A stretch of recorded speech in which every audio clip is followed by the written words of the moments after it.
Si después de mi primera presentación en público ante mi clase, un compañero me hubiera dicho que hoy estaría grabando este vídeo, diría que estaría loco.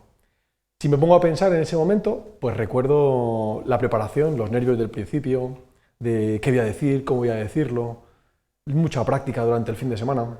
Recuerdo también el primer momento antes de salir, recuerdo los nervios, el estómago, la sudoración, las palpitaciones, la sensación de que me voy a quedar sin voz, de que se me va a olvidar todo, de que no me acuerdo de nada de lo que voy a decir. Recuerdo el momento de salir, el momento de ver a la audiencia, de que todo de repente se inubila y no veo nada y solamente hablo. Y recuerdo el momento del final, que es como una especie de relajación, de liberación, de tensión liberada. Y entonces pensé, bueno, ¿y todo esto solamente me pasa a mí o le pasa a todo el mundo? Y entonces empecé un poco a cuestionar e investigar por clase. Y realmente empecé a preguntar que si esto me pasaba solamente a mí o nos pasaba a todos. Y realmente me di cuenta de que mucha gente de mi clase le pasaba lo mismo. También se sentía, pues un poco, sentía sensaciones muy parecidas a las mías. Entonces empecé a pensar a qué se debía todo eso. Y me observé a mí, observé a mis compañeros y con el paso del tiempo me di cuenta de que estas sensaciones las podemos como catalogar en tres grupos.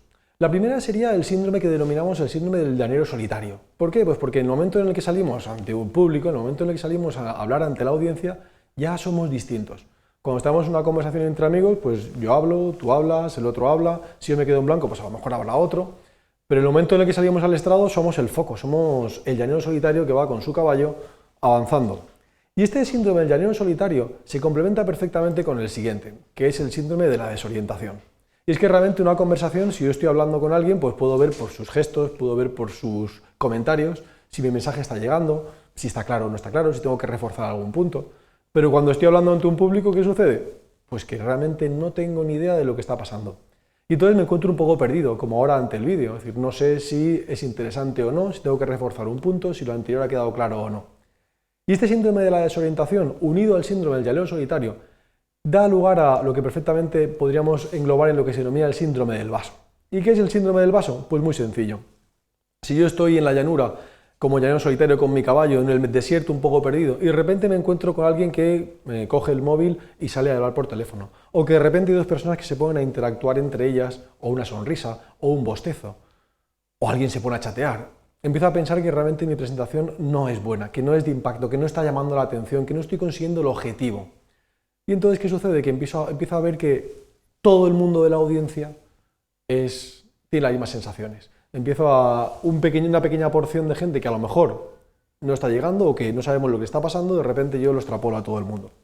Y estos tres síndromes, lo que me di cuenta es que siendo comunes a todas aquellas personas que de alguna forma han intervenido en público, sí que me di cuenta que la percepción que tenemos de esa sensación, de esa experiencia de hablar en público es muy distinta. Como sucede en el dibujo, habrá personas que podrán ver una señora y otras personas que podrán ver la cara de un señor.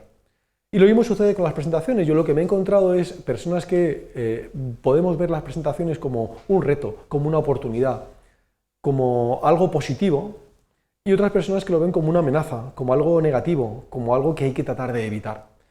Entonces, todos estos síndromes, al final, lo que les va dando forma es la percepción, la idea que nosotros tenemos del hecho de salir y empezar a hablar.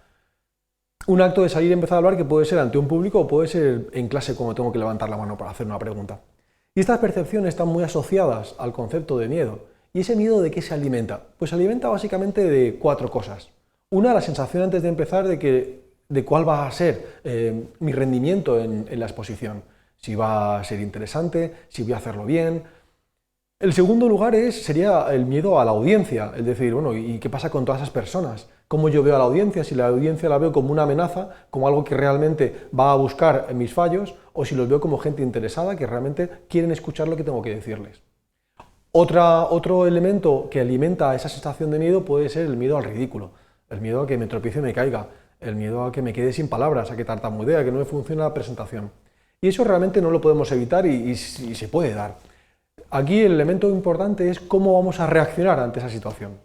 Y el último podría ser el miedo a que mi material no sea bueno, a que mi preparación no haya sido excelente. Y eso, de los cuatro que hemos mencionado antes, depende de mí, depende de la investigación que yo haga, depende de la preparación y dependerá mucho de la práctica. En definitiva, y por mi experiencia, La presentación en público es algo que a mí me ha ayudado a crecer y a conocerme. Y lo mismo sucede con las personas con las que yo de alguna manera interactúo. Sí que es cierto que hay un momento de romper una barrera, de romper esa sensación de qué va a pasar, esa exposición que decíamos al principio, pero que después merece muchísimo la pena. Y me gustaría, pues sí que dejaros con la frase de Steven Goran Eriksson, que decía que la mayor barrera para el éxito es el miedo al fracaso. Muchas gracias.